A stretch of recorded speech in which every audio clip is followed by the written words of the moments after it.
Here's Why with Michael, sponsored by the Bugs exhibit at the Grand Rapids Public Museum. We've reached the end of January, and that means we're also at the end of Radon Action Month. Well, what exactly is radon, and should you be concerned about it in your home? Meteorologist Michael Behrens is here to explain in today's Here's Why.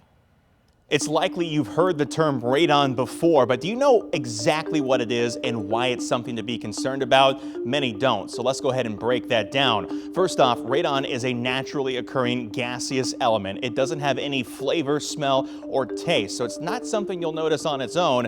It forms in our environment from other elements in the soil, such as uranium. That breaks down into radium, and eventually that forms into the radon gas that honestly we're exposed to every day. In normal concentrations, that's just fine, but when those concentrations become elevated, that's when it could cause damage, as breathing in high levels of radon can cause damage to your lungs, including lung cancer.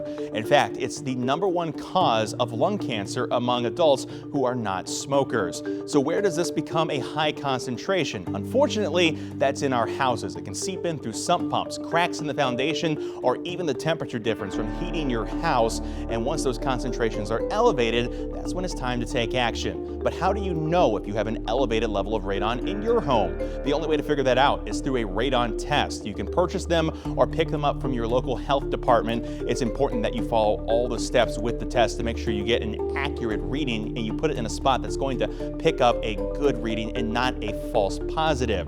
If you test positive, the next step is a long-term test. If you still test positive, you don't need to panic. You don't need to sell your house. You actually need a radon mitigation system. This is a powered vent that will expel the radon gas from your home and return levels to a normal condition. To find out more about radon testing and radon safety, visit michigan.gov/radon. That's where you'll find all the information you need from the EGLE, including an interactive map that will show you test results in your area, as well as all the information you need to go along with it. Reporting for 13 on your side, I'm meteorologist Michael Behrens.